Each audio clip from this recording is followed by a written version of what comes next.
ஒரு சின்ன உதாரணம் சொல்றேன். ஒருத்தர் ஆஸ்பத்திரியில உடம்பு சரியில்லாம படுத்திருக்காரு. அவர் நான் சீக்கிரம் குணமாகிடுவேன்னு நம்புறேன் அப்படின்னு சொன்னா அது நம்பிக்கை. அதாவது நாளைக்கோ அல்லது அடுத்த வாரமோ நடக்கும் அப்படிங்கிற ஒரு எதிர்பார்ப்பு, அது எதிர்காலத்தை பத்தின விஷயம். ஆமா, எக்ஸாக்ட்டா. நம்பிக்கை எப்பவுமே எதிர்காலத்த பத்தினது தான். அதோட முக்கியமான விஷயம் என்னன்னா, அது நிகழ்காலத்தின் மேல இருக்கிற ஒரு அதிருப்தியிலிருந்து தான் ஆரம்பிக்குது. ஒரு டிஸ்கண்டென்ட். ஆமா. இப்ப நான் இருக்கிற இந்த ஆஸ்பத்திரி பெட் எனக்கு பிடிக்கல, இந்த நிலை மாறணும் அப்படிங்கிற அந்த ஏக்கம்தான் நம்பிக்கை. இது ரொம்பவே அவசியமான ஒண்ணு. ஆனா விசுவாசம் அப்படிங்கிறது நிகழ்காலத்தை பத்தினது. ஓகே. அதே நோயாளி இயேசுவின் தழும்புகளால் நான் குணமானேன் அப்படின்னு இப்போதே நிகழ்காலத்துல உறுதியா சொல்றதுதான் விசுவாசம். ஒரு நிமிஷம், இது எனக்கு கொஞ்சம் இடிக்குது. ஒருத்தர் ஆஸ்பத்திரி பெட்ல படுத்திருக்கார், உடம்புல பயங்கரமான வலி இருக்கு, மானிட்டர்ல ஹார்ட் பீட் தாறுமாறா ஓடிக்கிட்டு இருக்கு. அந்த நிலைமையில நான் குணமானேன் அப்படின்னு அவர் சொல்றது ஒரு விதமான டாக்ஸிக் பாசிட்டிவிட்டி மாதிரி இல்லையா? புரியுது. இல்லாத ஒன்ன இருக்கிறதா சொல்றது வெறும் மனப்பிரமை தானே. இது எப்படி லாஜிக்கா வேலை செய்யும்? வெளியில இருந்து பாக்குறவங்களுக்கு அது ஒரு மனப்பிரமையாவோ குருட்டுத்தனமாவோ தான் கண்டிப்பா தெரியும். ஆனா இத புரிஞ்சுக்க நம்ம ஒரு சொத்து பத்திரம், அதாவது ப்ராப்பர்ட்டி டீட் கான்செப்டுக்கு போகணும். சரி. இப்போ நீங்க ஒரு நிலத்தை விலைக்கு வாங்குறீங்கன்னு வச்சுக்கோ. அந்த நிலத்தை நீங்க நேரில் போய் பார்க்கல, அதுல கால் கூட எடுத்து வைக்கல. ஆனா ரெஜிஸ்டர் ஆபீஸ்ல பத்திரப்பதிவு முடிஞ்சு உங்க பேர்ல இருக்கிற பத்திரம் உங்க கைக்கு வந்துருச்சு. இப்போ நீங்க என்ன சொல்வீங்க? அது ஏன் நிலம் அப்படின்னு உறுதியா சொல்வீங்க இல்லையா? ஆமா, பத்திரம் ஏன் கையில இருந்தா அது ஏன் நிலம்தான். அதுல எந்த சந்தேகமும் இல்ல. நாங்க போறனோ இல்லையோ, சட்டப்படி அது எனக்கு சொந்தம். அந்த பத்திரம்தான் விசுவாசம். நீங்க கண்ணால் பார்க்காவிட்டாலும் அந்த ஆசீர்வாதம் உங்களுக்கு சொந்தம் அப்படிங்கறத உறுதிப்படுத்துற சட்டப்பூர்வமான டாக்குமெண்ட் அது. வேதாகமோ ரொம்ப தெளிவா சொல்லுது. ஆதாமுக்கு தேவன் கொடுத்த ஆசீர்வாதங்கள் எல்லாவற்றையும் மனிதகுலம் பாவத்தின் மூலமா சாத்தான் கிட்ட இழந்துருச்சு. ரைட். ஆனா இரண்டாம் ஆதாமா வந்த இயேசு கிறிஸ்து கல்வாரி சிலுவையில தன்னுடைய ரத்தத்தை சிந்தி நாம இழந்த எல்லாவற்றையும் மீட்டெடுத்தார். அவர் நமக்காக எழுதி தந்த அந்த புதிய உடன்படிக்கை தான் நமக்கான சொத்து பத்திரம். ஓஹோ, அப்போ ஒரு கிறிஸ்தவர் நான் குணமானேன் அப்படின்னு சொல்லும்போது அவர் மாயையில பேசல, தன் கையில இருக்கிற அந்த சொத்து பத்திரத்தின் அடிப்படையில தன்னுடைய ஆவிக்குரிய உரிமையை கேட்கிறார்னு சொல்றீங்க. அதேதான் விஷயம். அவர் வெறும் பாசிட்டிவ் வார்த்தைகளை பேசல. இயேசு ஏற்கனவே செஞ்சு முடிச்ச ஒரு காரியத்தை தனக்கான உரிமையா கிளைம் பண்றார். அவர் எதிர்காலத்துல நடக்க போற ஒண்ணுக்காக காத்துக்கிட்டு இல்ல, அது இப்போதே தன்னிடம் இருக்குங்கிற விசுவாசத்துல நிக்கிறார். ஓகே, அந்த சொத்து பத்திரம் அப்படிங்கிற லாஜிக் எனக்கு புரியுது. ஆனா பிராக்டிக்கலா கொஞ்சம் யோசிச்சு பாருங்க. நம்ம கையில அப்படி ஒரு மாபெரும் பத்திரம் இருக்கும்போது, இயேசு நமக்காக எல்லாவற்றையும் மீட்டெடுத்து விட்டார் என்கிற உரிமை இருக்கும்போது, மக்கள் ஏன் அடிக்கடி விசுவாசத்தை விட்டுட்டு பின்வாங்கி போறாங்க? ஏன் மனசு உடைஞ்சு போறாங்க? இதுக்கு நாம முதல் நூற்றாண்டுல வாழ்ந்த எபிரேய கிறிஸ்தவர்களோட பின்னணிய பார்க்கணும். விசுவாசம் எப்படி ஆட்டம் காணும் அப்படிங்கிறதுக்கு அது ஒரு சிறந்த உதாரணம். ஓகே. எபிரேயர்களுக்கு எழுதப்பட்ட நிருபம் இதைத்தான் ரொம்ப டீட்டெயிலா பேசுது. அந்த காலத்துல யூத மதத்திலிருந்து கிறிஸ்தவத்திற்கு மாறினவங்க அனுபவிச்ச துன்புறுத்தல்கள் கொஞ்ச நஞ்சம் அல்ல. அதாவது அவங்க சமூகத்திலிருந்து ஒதுக்கப்பட்டு பிசினஸ், குடும்பம்னு எல்லாவற்றையும் இழந்து நின்னாங்க. ஒரு பெரிய சமூக புறக்கணிப்பு அங்க நடந்திருக்கும். ஆமா, அதையும் தாண்டி அவங்களுடைய மன ரீதியான போராட்டத்தை நம்ம புரிஞ்சுக்கணும். அவங்க யூத மதத்துல இருந்தப்போ எருசலேம்ல ஒரு பிரம்மாண்டமான தேவாலயம் இருந்துச்சு. கண்ணுக்கு தெரியும் பலிகள், சடங்குகள், மோசேயின் பிரமாணம், வருடாந்தர திருவிழாக்கள்னு எல்லாமே ரொம்ப பிரம்மாண்டமா தொட்டு உணரக்கூடியதா ஒரு பெரிய கம்யூனிட்டியோட பலமா இருந்துச்சு. ஒரு சென்ஸ் ஆஃப் செக்யூரிட்டி இருந்திருக்கும். ஆனா அதையெல்லாம் விட்டுட்டு கிறிஸ்தவத்திற்கு வந்த பிறகு பாத்தீங்கன்னா அப்படிப்பட்ட எந்த ஆடம்பரமும் இல்ல. மறைஞ்சு வாழ வேண்டிய கட்டாயம். அவங்கள சுற்றி இருந்தவங்க கண்டிப்பா அவங்கள மனதளவுல உடைச்சிருப்பாங்க. சிலுவையில நிர்வாணமா தொங்கிய தன்னையே காப்பாத்திக்க முடியாத ஒருத்தரை ஏன் நம்புறீங்க? திரும்பவும் நம்ம பாரம்பரியமான கண்ணுக்கு தெரிந்த இந்த பிரம்மாண்டமான மதத்துக்கே வந்துடுங்கன்னு பயங்கரமா பிரஷர் பண்ணிருப்பாங்க. எக்ஸாக்ட்டா. கண்ணுக்கு தெரியாத ஒரு வாக்குறுதிக்காக கண்ணுக்கு தெரிந்த எல்லாவற்றையும் இழக்க வேண்டிய நிலை. அதனால அந்த மக்கள் பயங்கரமா தள்ளாட தொடங்கினாங்க. நாம எடுத்த முடிவு சரிதானா, இயேசுவை நம்பி எல்லாவற்றையும் இழந்துட்டோமே அப்படிங்கிற சந்தேகம் அவங்களுக்குள் ஆழமா வந்துடுச்சு. அவங்க பழைய வாழ்க்கைக்கே திரும்பி சென்று விடலாமான்னு யோசிக்க ஆரம்பிச்சாங்க. இப்போ இது நமக்கு எப்படி கனெக்ட் ஆகுது? நாமும் இதே மாதிரி சூழ்நிலைகளை தானே கடக்கிறோம்.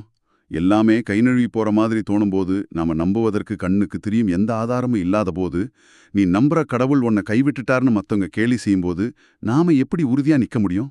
இதுக்கு தான் எபிரேயர் புத்தகத்தின் ஆசிரியர் ஒரு அட்டகாசமான வாதத்தை முன்வைக்கிறார். அந்த புத்தகம் முழுவதும் சிறந்தது. அதாவது பெட்டர் அப்படிங்கிற வார்த்தை 12 முறை வருது. ஓ, 12 முறையா? ஆமா. அதாவது நீங்க இழந்துட்டோன்னு நினைக்கிற கண்ணுக்கு தெரிந்த பழைய விஷயங்களை விட இப்போ உங்ககிட்ட இருக்கிற புதிய உடன்படிக்கை எவ்ளோ சிறந்தது தெரியுமா அப்படின்னு அவர் ரொம்ப ஆழமா லாஜிக்கலா விளக்குறார். தேவதூதர்களை விட இயேசு சிறந்தவர், மோசையை விட இயேசு சிறந்தவர். குறிப்பா பாத்தீங்கன்னா, பழைய ஏற்பாட்டின் ஆரோனை விட இயேசு சிறந்தவர்னு அவர் கொண்டு வர்ற ஒப்பீடு எனக்கு ரொம்ப பிடிச்சிருந்துச்சு. அது ரொம்ப முக்கியமான ஒரு லாஜிக். பழைய உடன்படிக்கையில ஆரோன் ஒரு பிரதான ஆசாரியரா, ஹை பிரீஸ்டா, வருடத்திற்கு ஒரு முறை மட்டுமே மகா பரிசுத்த ஸ்தலத்திற்குள் விலங்குகளின் இரத்தத்தோடு போவார். அவர் ஒரு சாதாரண மனிதன், அவரும் மரித்து போனார்.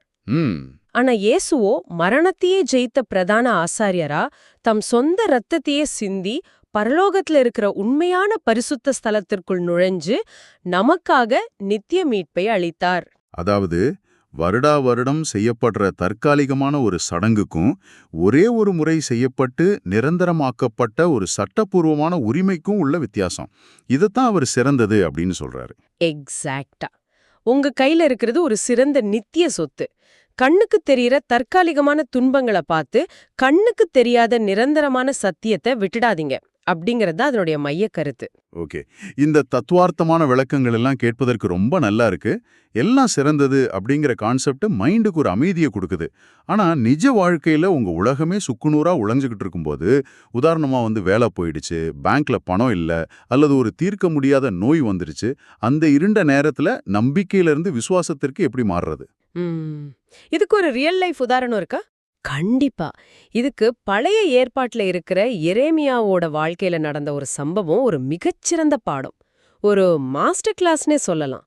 கிமு 587ஆம் ஆண்டு வாக்குல நடக்குது இது. பாபிலோனிய மன்னன் நிபுகாத்நேச்சார் எருசலேம முற்றுகையிட்டு இருக்கான். ஓகே. எருசலேம் நகரமே அழியப் போகுது. உள்ளே பஞ்சம், மக்கள் பசியால செத்துக்கிட்டு இருக்காங்க. மரண ஓலம் எங்கும் கேக்குது. கரெக்டா அந்த நேரத்துல தான் இந்த போலி தீர்க்கதரிசிகள் வருவாங்க. எல்லாம் சரியாயிடும், கவலைப்படாதீங்கன்னு சொல்லிட்டு.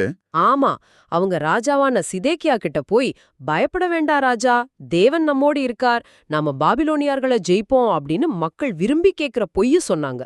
ஆனா எரேமியா மட்டும் நறுக்குன்னு உண்மைய சொன்னார். என்ன சொன்னார்? இது தேவனுடையவன் நியாய தீர்ப்பு. நாம இந்த போர்ல தோற்க போறோம், இந்த நகரம் எரிக்கப்படும், நாம அனைவரும் பாபிலோனுக்கு கைதிகளாகச் செல்வோம் அப்படின்னு சொன்னார். ஆனா அதோட அவர் நிறுத்தல. தேவன் நம்மை முற்றிலுமாக அழிக்க மாட்டார், காலம் தாழ்ந்தாலும் மீண்டும் நம்ம இந்த தேசத்திற்கு திரும்ப கொண்டு மீட்டெடுப்பார் அப்படின்னு சொன்னார். ராஜாவுக்கு கோபம் வராம என்ன செய்யும்? உண்மையை சொன்னதால எரேமியா தேச துரோகியா முத்திரையிடப்பட்டு சிறையில் அடைக்கப்படுறார். இப்போ கொஞ்சம் நினைச்சு பாருங்க. எரேமியா சிறையில் இருக்கார், வெளியில எதிரிகள் நகரத்தை வளைச்சிட்டாங்க. இன்னும் சில நாட்கள்ல ஊரே எரிய போகுது, எல்லாரும் கைதிகளா போக போறாங்க, எதிர்காலமே முற்றுப்புள்ளி வைக்கப்பட போகுது. அந்த நேரத்துல தேவன் எரேமியா கிட்ட உன் சித்தப்பாவோட நிலத்தை நீ விலைக்கு வாங்கு அப்படின்னு சொல்றாரு. என்ன லாஜிக் இது? கேட்கவே விசித்திரமா இருக்குல்ல? ஆமா, மூழ்கிக்கிட்டு இருக்கிற டைட்டானிக் கப்பல்ல ஒருத்தன் போய் ஃபர்ஸ்ட் கிளாஸ் கேபினை கோடிக்கணக்கில் பணம் கொடுத்து வாங்குறதுக்கு சமம் இது. இது எந்த விதத்துல நியாயம்? மேலோட்டமா பார்த்தா அது பைத்தியக்காரத்தனம் போலதான் தோணும். எரேமியா 32ஆம் அதிகாரத்துல நடக்கிற இந்த சம்பவம் ஏன் இவ்வளவு முக்கியமானது, ஏன் அவர் அந்த நிலத்தை வாங்கினார் அப்படிங்கறது புரிஞ்சுக்கிறது ரொம்ப ரொம்ப அவசியம். சரி. அந்த அழிவின் நடுவுலும் அவர் எந்த கேள்வியும் கேட்காம வெள்ளிய நிறுத்து கொடுத்து பத்திரத்தை பதிவு செஞ்சு பல சாட்சிகளுக்கு முன்பாக கையெழுத்திட்டு அது ரொம்ப காலம் கெட்டு போகாம இருக்கணும்னு ஒரு மண் பானையில போட்டு பத்திரப்படுத்துறார். ஏன், அவரே சொல்லிட்டாருல்ல, ஒரே அழிய போகுது, அவரும் கைதியா போக போறாருன்னு. அப்புறம் எதுக்கு அந்த நிலம்? அந்த நிலத்துல அவர் விவசாயம் பண்ண போறாரா என்ன? இல்ல, அதான் விஷயம். அவர் வெறும் குருட்டு நம்பிக்கையில அது செய்யல. எரேமியா 29ஆம் அதிகாரத்துல தேவன் ஏற்கனவே ஒரு வாக்குறுதி அளித்திருந்தார். நீங்கள் எதிர்பார்க்கும் முடிவை உங்களுக்கு கொடுக்கும்படிக்கு நான் உங்கள் பேரில் நினைத்திருக்கிற நினைவுகளை அறிவேன், அவைகள் தீமைக்கல்ல, சமாதானக்கேதுவான நினைவுகளே அப்படின்னு சொல்லியிருந்தார். ஓகே. இஸ்ரவேலர்கள் சிறைப்பட்டு போனாலும் 70 வருஷம் கழிச்சு திரும்பவும் இந்த தேசத்துக்கு வருவாங்க அப்படிங்கிறது தேவனுடைய வாக்குறுதி. ஓ, அப்போ எதிர்காலத்துல தேவன் கத்தாயம் மீட்டெடுப்பார் அப்படிங்கிற அந்த நம்பிக்கையின் அடிப்படையில நிகழ்காலத்துல அவர் செய்த ஒரு விசுவாசத்தின் செயல்தான் அந்த நிலம் வாங்குறது. துல்லியமா பிடிச்சிட்டீங்க. தான் ஒருவேளை திரும்பி வர முடியாவிட்டாலும் தேவன் கொடுத்த வாக்குறுதி ஒருபோதும் பொய்க்காது. தன்னுடைய சந்ததியினர் அந்த நிலத்துல வந்து சுதந்திரமா வாழ்வாங்க அப்படிங்கிற விசுவாசத்தின் அடிப்படையில தான் அந்த இருண்ட சூழ்நிலையிலும் அவர் அந்த சொத்து பத்திரத்தை பதிவு செய்தார். வாவ்! தன்னுடைய மூளைய, தன்னுடைய உணர்ச்சிகளை அந்த பத்திரத்தின் மூலமா அவர் ரீவயர் பண்றார். சூழ்நிலைய பார்த்து பயப்படாம வாக்குறுதிய பார்த்து செயல்படுறார். இது ரொம்ப பவர்ஃபுல். பல நூற்றாண்டுகளுக்கு முன்னாடி வாழ்ந்த எரேமியாவோட இந்த செயல் வந்து இப்போ இதை கேட்டுக்கிட்டு இருக்கிற உங்களுக்கு, உங்களோட அன்றாட போராட்டங்களுக்கு எப்படி பொருந்தும்? உங்க உலகமே இடிஞ்சு விழுகிற மாதிரி இருக்கும்போது நீங்க எப்படி இந்த விசுவாசத்தை கைக்கொள்வது? இத புரிஞ்சிக்க வேதாகம அடிப்படையிலான நம்பிக்கையின் 4 முக்கிய குணாதிசயங்களை நம்ம கவனிக்கணும். முதலாவது, உண்மையான நம்பிக்கை என்பது தேவனுடைய வாக்குறுதியிலிருந்து வருது. ரோமர் 15ஆம் அதிகாரம் அத சொல்லுது. வேதாகம வசனங்கள் மூலமே நமக்கு ஆறுதலும் நம்பிக்கையும் கிடைக்கும். இது நாமலா மனசுக்குள்ள உருவாக்கிக்கிற வெற்று மாய கிடையாது. இரண்டாவது பண்பு பாத்தீங்களா, இது இயேசு என்கிற நபரை சுற்றியே கட்டப்பட்டிருக்கு. ஒரு பிச்சைக்காரன் லாட்டரி டிக்கெட் வாங்கிட்டு எனக்கு எப்படியும் 1 கோடி ரூபாய் கிடைச்சிரும்னு நம்புற குருட்டு அதிர்ஷ்டம் கிடையாது இது. ஆமா, உலகத்தின் நம்பிக்கைக்கும் கிறிஸ்தவ நம்பிக்கைக்கும் உள்ள வித்தியாசமே இதுதான். நம்ம நம்பிக்கை வந்து ஒருபோதும் ஏமாற்றாத, எல்லாவற்றையும் செய்ய வல்லமையுள்ள தேவனை அடிப்படையாக கொண்டது. மிகச்சரி. 3வது பண்பு ரொம்ப முக்கியம். உண்மையான நம்பிக்கை உங்களின் நிகழ்காலத்தை உடனடியாக மாற்றுது. உங்க பிரச்சனை இன்னும் தீரல, விடை கிடைக்கல, ஆனா உங்க மனநிலை இப்போதே மாறிடும். ஓகே. 4வது, நீங்கள் எதை உறுதியாக நம்புகிறீர்களோ அதற்கேற்ப உங்கள் செயல்களும் முடிவுகளும் மாறத் தொடங்கும். எரேமியா நிலம் வாங்கியதைப் போல உங்கள் முடிவுகள் முற்றிலும் மாறும். இதை இன்னும் சுலபமா புரிஞ்சுக்க ஒரு சாதாரண விஷயத்தை யோசிச்சு பாருங்க. உங்களுக்கோ எனக்கோ ஒரு IPL ஃபைனல்ஸ் டிக்கெட் கிடைச்சிடுச்சுன்னு வச்சுக்குவோம். நீங்க ரொம்ப நாளா பார்க்கணும்னு ஆசைப்பட்ட மேட்ச் அது. மேட்ச் நடக்கிறதுக்கு இன்னும் 1 வாரம் இருக்கு. ஆனா அந்த டிக்கெட் உங்க கைக்கு வந்த அடுத்த செகண்ட் உங்க மனநிலை எப்படி மாறும்? நீங்க இன்னும் ஸ்டேடியத்துக்கு போகல, மேட்ச் பார்க்கல, ஆனா டிக்கெட் கன்ஃபார்ம் ஆயிடுச்சு அப்படிங்கிற அந்த உறுதி அந்த நாளோட உங்களது மற்ற எல்லா கவலைகளையும் மறக்கடிச்சு ஒரு உற்சாகத்தை கொடுக்கும் இல்லையா? கண்டிப்பா. அதேதான் இங்கும் ஆவிக்குரிய ரீதியில நடக்குது. தேவன் கொடுத்த புதிய உடன்படிக்கை அப்படிங்கிற மேலான சொத்து பத்திரம் உங்க கைகள்ல இருக்கும்போது நீங்க எவ்வளவு மோசமான சூழ்நிலையில இருந்தாலும் கவலைப்பட தேவையில்ல. பைபிள் ஒரு அற்புதமான வார்த்தையை பயன்படுத்துது. இணை சுதந்திரவாதிகள், அதாவது ஜாயிண்ட் ஏர்ஸ். ஒரு நிமிஷம், அது என்ன இணை சுதந்திரவாதிகள்? அதாவது வந்து சட்டப்படி ஆவிக்குரிய ரீதியில இயேசுவுக்கு எந்த ஆசீர்வாதங்களுக்கெல்லாம் உரிமை இருக்கோ அதே உரிமை எனக்கும் இருக்கு. ஒரு பேங்க் அக்கவுண்ட்ல ஜாயிண்ட் அக்கவுண்ட் ஹோல்டர் மாதிரி, அப்படிதானே? எக்ஸாக்டா. அவர் செக் போட்டாலும் பணம் வரும், நான் செக் போட்டாலும் பணம் வரும். மிகச்சரியான ஒப்பீடு.